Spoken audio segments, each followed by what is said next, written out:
جو ہے محور اور مرکز نگاہ محترم جناب رئیس اعظم حیدری، جن کی ہدایت میں آج بہت کتاب شکریہ. کی رونمائی میں سب جی بہت لوگوں شکریہ. نے سب یہ سے پہلے خوبصورت رئیس اعظم بھائی کو بہت بہت مبارک. اور میں ایک بات، صالح بھائی چلے گئے لیکن میں ان کے لیے کہہ رہی ہوں کہ صالح بھائی کا ماشاءاللہ مقالہ اتنا بھرپور ہوتا ہے کہ اس کے بعد کسی کے تبصرے کی ضرورت باقی نہیں رہتی.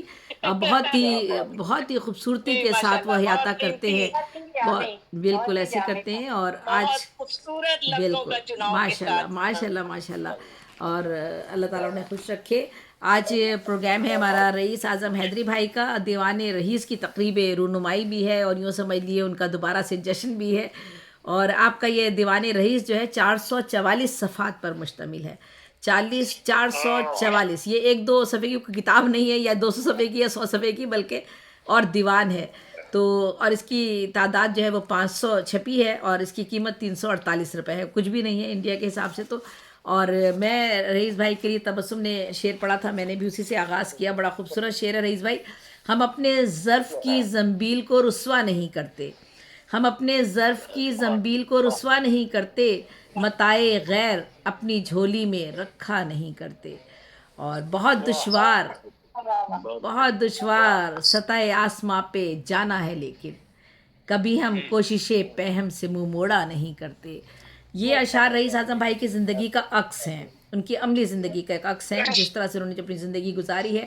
آپ انتہائی محنتی، سیلف میڈ، خوددار، ایک بلند مرتبت حق گو سچے شاعر ہیں. اپنی زندگی کے نرم و گرم نشیب و فراز اور بڑی نرم و گرم حالات، نشیب و فراز کو آپ نے بڑی کشادہ دلی اور وسعت ظرفی کے ساتھ اپنے تعارفی نامے میں بیان کیا. اور نہ جھوٹ ہے اس میں، نہ ملمہ کاری ہے، نہ ہیرا پھیری ہے، نہ اس میں کوئی انہوں نے اپنے قد و کاٹ کو، قامت کو بڑھانے کی کوشش کی ہے.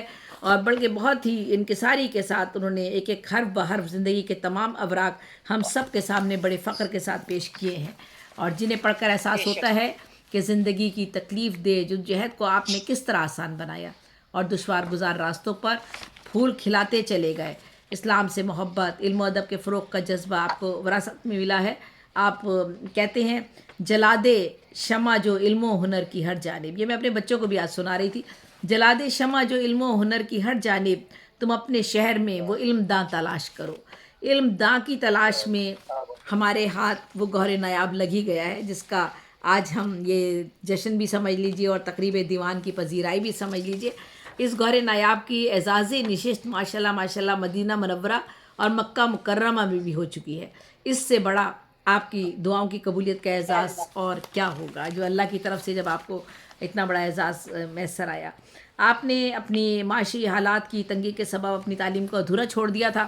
بہن بھائیوں کو اپنے اعلیٰ تعلیم دلوائی جیسے، اور پھر جیسے ہی آپ کے حالات بہتر ہوئے اور آپ کا حالات نے آپ کا ساتھ دیا وقت اور حالات نے، تو آپ نے اپنی تعلیم کو پھر سے جاری کیا. اور ماشاءاللہ ماشاءاللہ اردو میں آپ نے ایم اے کیا ماشاءاللہ سے. اور یہ مولانا آزاد نیشنل اردو یونیورسٹی سے کیا. پھر دہلی سے عربی اور اردو کا ڈپلومہ بھی کیا ماشاءاللہ. اردو، عربی اور جو آپ کے کام ہے ماشاءاللہ. یہ دیوان رئیس آپ کا غزل کا مجموعہ ہے، جبکہ شاعری کی مختلف اصناف جن کا ذکر اس سے پہلے کیا جا چکا ہے، ان کا کئی اصناف پر آپ کام کرتے ہیں. صنعت غیر منقوط کا شاید ذکر رہ گیا. صنعت غیر منقوط بڑا مشکل صنعت ہے، اور اس میں راغب مراد آبادی کا بہت بڑا نام اور مرتبہ اور مقام ہے، اور صنعت غیر منقوط میں ان کا بہت کلام موجود ہے. ایسے الفاظ استعمال کیے جاتے ہیں اس صنعت میں جس میں کوئی نقطہ نہیں ہوتا، یعنی جو بھی آپ پورا شعر کہیں گے اس میں کوئی نقطہ نہیں ہوگا. ایسے بغیر نقطے کے الفاظ آپ استعمال کرتے ہیں. صنعت غیر منقوط میں آپ شعر کہتے ہیں. صنعت توشی آپ کی پسندیدہ صنف ہے، اور آپ نے بے شمار نظمیں صنعت توشی میں لکھی ہیں، جس میں آپ کا جو عنوان ہوتا ہے اس کے ہر حرف سے جو ہے آپ شعر کا آغاز کرتے ہیں. تو ماشاءاللہ مضمون نگاری میں بھی اور افسانہ نویسی میں بھی آپ کامیاب رہے. نثر نگاری اور شاعری دونوں ساتھ ساتھ چل رہے ہیں آپ کے. آپ کے نام کا ڈاک ٹکٹ کا اجرا انڈیا میں آپ کے نام سے ہوا. یہ بہت بڑا اعزاز ہے، چھوٹا اعزاز نہیں ہے. اور تبلیغ اسلام کے لیے تبلیغ اسلام اور اردو کی ترقی و ترویج کے لیے جو مدرسہ قائم ہے، اس میں بھی آپ بہت محنت اور لگن کے ساتھ جو ہے اپنا وقت دیتے ہیں، صرف کرتے ہیں. ہمارے ہدایت حسین بھائی بھی ماشاءاللہ سے مدرسے چلا رہے ہیں، اور بچوں کی تعلیم و تربیت میں بڑا حصہ ہے ان کا، اسلامی اور دینی تعلیم میں. تو ہمارے یہ احباب جو شاعری کی دنیا میں ہونے کے باوجود ان کا رجحان جو ہے اللہ کی طرف ہے، دین کی طرف ہے، اور نوع انسانی کے فلاح و بہبود کی جانب ہے. یہ ایک بہت بڑا کام ہے. مطلب میں اکثر یہ بات کرتی ہوں کہ کہ شاعر ایک اچھا شعر آپ کو کہاں تک لے کر جائے گا. دنیاوی آپ کو شہرت تو دلا سکتا ہے، لیکن آخرت میں جو آپ کو مقام اور مرتبہ چاہیے وہاں اچھے شعر کی ضرورت نہیں ہے، وہاں ساتھ ساتھ آپ کے کردار کی بھی ضرورت ہے. تو ایک اچھا شعر چاہے وہ کتنا ہی ہوا کے دوش پر پرواز کرتا ہوا کتنی ہی بلندیوں پہ چلا جائے، جب تک آپ کا کردار آپ کا ساتھ نہ دے وہ شعر بھی کچھ نہیں کر سکتا. تو بہرحال ماشاءاللہ ماشاءاللہ ایسے لوگ جو ہمارے لیے نمونہ ہیں، ہمارے لیے مثال ہیں، جن کی زندگی بھی اور کردار بھی اور شاعری بھی اور فن بھی اللہ تعالیٰ نے ان کو دیا ہے، اور اس کے ساتھ ساتھ وہ چل رہے ہیں. تو آپ ماشاءاللہ کئی تنظیموں کو چلا رہے ہیں، اور جو مدرسے چل رہے ہیں وہ بھی بلا معاوضہ ہیں، کوئی اس کا معاوضہ نہیں لیتے. اور بہت سے مشاعرے آپ پڑھ چکے ہیں، ریڈیو ہے، ٹی وی ہے، بہت سارے چینلز ہیں، میں ان کا بھی ذکر اب نہیں کرتی ہوں، تفصیل سے بتا چکی ہیں. اور مختصر کرتے ہوئے آگے بڑھتی ہوں. بزم آئینہ سخن کے تحت آپ نے جو ایک تو آپ کا واٹس ایپ گروپ چل رہا تھا، جس میں آپ نے واٹس ایپ گروپ میں ماشاءاللہ آپ نے ہر دن کے حساب سے، یعنی پیر کے دن یہ پروگرام ہوگا، پیر منگل بدھ جمعرات جمعہ ہفتہ اتوار، یعنی پورے 7 دن کے پروگرام ہوتے ہیں. اور جس طرح وہاں آپ اردو ادب کی آبیاری کر رہے ہیں، اور لوگ نئے نوجوان نسل کو بھی اور سینئر لوگوں کو بھی جس طرح سے ایک رہنمائی مہیا کر رہے ہیں، وہ ایک بہت بڑا کام ہے. حالانکہ واٹس ایپ کا چینل ایسا ہے کہ جہاں اتنے زیادہ وسائل نہیں ہوتے، آپ کے پاس زیادہ سے زیادہ 700-800 لوگ، 1000 کے قریب لوگ آپ کے پاس یکجا ہوتے ہیں، لیکن 1000 لوگوں میں سے اگر چند لوگ بھی کچھ سیکھ جاتے ہیں تو بہت بڑا یہ ایک ایسا کام ہے جس کو اللہ تعالیٰ اس کا اجر ضرور دے گا. اس کے ساتھ ساتھ آپ نے آن لائن پروگراموں میں جب زوم پر پروگراموں کا آغاز کیا تو آپ نے زوم کے پروگرام میں بھی ہمارے ساتھ شرکت کی، اور آپ کے 2 پروگرام مہینے میں ہوتے ہیں جو ماشاءاللہ سے جو زوم پر آپ کے ماشاءاللہ پروگرام ہوتے ہیں. اور پھر ہم نے اس پروگرام کو گرینڈ مشاعرے میں تبدیل کیا. یہ ایک بہت بڑا کام تھا اس حوالے سے کہ یہ ایک اوپن فورم ہم نے مہیا کیا. ورنہ ہوتا یہ کہ مشاعرہ ہوتا ہے، ہم زیادہ سے زیادہ اپنے مشاعرے میں کتنے لوگوں کو شامل کریں گے. میں 60 مشاعرے رکھتی تھی، تب بھی لوگ کہتے تھے کہ ہمارے پاس ہمارا نام رہ گیا، ہمیں اس مہینے شامل نہیں کیا، ہمیں نہیں شامل کیا. پھر ہم نے یہ دونوں نے مل کے یہ آئیڈیا نکالا، رئیس بھائی نے اور میں نے، کہ ہم ایک گرینڈ مشاعرہ رکھتے ہیں جس میں وقت کی پابندی نہیں ہوگی. ہم اپنا پروگرام 7 بجے شروع کریں گے انشاءاللہ، اور جتنے لوگ آتے جائیں، کلام پڑھتے جائیں، جاتے رہیں، اور نظامت کار بدلتا جائے. اس میں ایک نظامت کار پر بوجھ بھی نہ ہو، اور اسی طرح صدارتی پینل بھی ہمارا بدلتا جائے. جو ہمارے پہلے صدارتی پینل میں لوگ آئیں، دوسرے میں آ جائیں، تیسرے میں آ جائیں، جس کو جیسی سہولت ہو.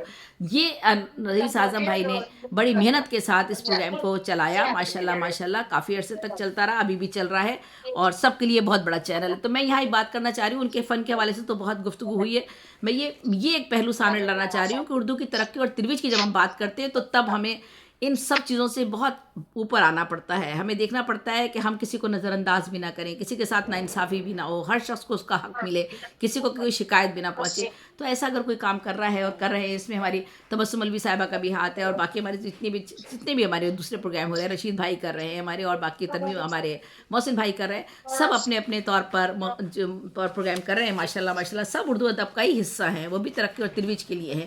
لیکن ماشاءاللہ آپ کی جو کاوشیں ہیں اپنے محدود وسائل کے باوجود کہ آپ لنک نہیں خرید سکتے، ہمارے مطلب جو ہمارے مسائل ہیں، ایک متوسط طبقے کے جو مسائل ہوتے ہیں، اس میں رہتے ہوئے جب کوئی آدمی کام کرتا ہے تو اللہ تعالیٰ اس کا بڑا اجر دیتا ہے. تو آپ کے لیے آپ نے ماشاءاللہ اپنے بچوں کو بھی بہت اعلیٰ تعلیم دلوائی، نہ صرف اپنے بیٹوں کو بلکہ بیٹوں کو بھی اعلیٰ تعلیم دلوائی، اور بچیوں کو بھی گریجویشن اور ایم اے تک تعلیم دلوائی. یہ بڑا بڑا کام ہے. آپ کا گھرانہ ایک اعلیٰ تعلیم یافتہ گھرانہ ہے. آپ کے والد بھی خاصی علمی، ادبی اور مذہبی شخصیت، بہت محنتی انسان، اردو عربی فارسی میں ماہر تھے، سماجی خدمتگار تھے، مدرسے اور مساجد کے قیام میں بڑھ چڑھ کر حصہ لیتے تھے. آپ کے بڑے بھائی بھی، اور سیاست میں بھی حصہ لیا. ایک سچے ایماندار رہبر اور رہنما اور لیڈر کی حیثیت سے عزت، قدر و منزلت آپ کے والد نے بھی حاصل کی. آپ کہتے ہیں بلند حوصلہ اعلیٰ دماغ رکھتا ہے، ہوا کی زد پہ جو روشن چراغ رکھتا ہے. بے شک ایسے ہی ہوتا ہے، بلند حوصلہ اعلیٰ دماغ رکھتا ہے، ہوا کی زد پہ جو روشن چراغ رکھتا ہے. جو مشکلات میں اور تکلیفوں میں کوئی کام کرتا ہے وہ واقعی قابل داد ہوتا ہے. ہمارے پاس تو اگر وسائل ہیں اور سب کچھ اللہ نے ہمیں دیا ہوا ہے، اس میں رہ کر اگر ہم کوئی کام کر رہے ہوتے ہیں تو میں نہیں سمجھتی کہ ہمارے لیے کوئی مشکل ہوگی. ان لوگوں کے لیے بہت مشکل ہے جن کے حالات ایسے ہوتے ہیں. یہ تمام خوبیاں رئیس اعظم اور ان کے پورے خاندان میں ہیں. ماشاءاللہ ماشاءاللہ رئیس اعظم اور ان کے بڑے بھائی جو مدرسہ چلاتے ہیں تھے، ان کے وہ خالد اعظم حیدری صاحب مفتی ہیں، مولانا ہیں، عالم ہیں، فاضل ہیں. وہ کارپوریشن کے قبرستان میں جنازے کی نماز کے لیے بحیثیت امام جو ہے مقرر ہے، اور بہترین مصنف اور مقرر بھی ہیں. بیچ میں بہت سا حصہ میں چھوڑتی ہوں، مختصر کرتے ہوئے آگے بڑھتی ہوں. اور آپ کہتے ہیں کہ ہر شخص کو اپنی قوم کے لیے کچھ نہ کچھ کرنا چاہیے. رئیس بھائی کا جو مقصد ہے، مشن ہے زندگی کا، وہ ہے کہ ہر شخص کو اپنی قوم کے لیے اور لوگوں کے لیے، عام آدمی کی بھلائی کے لیے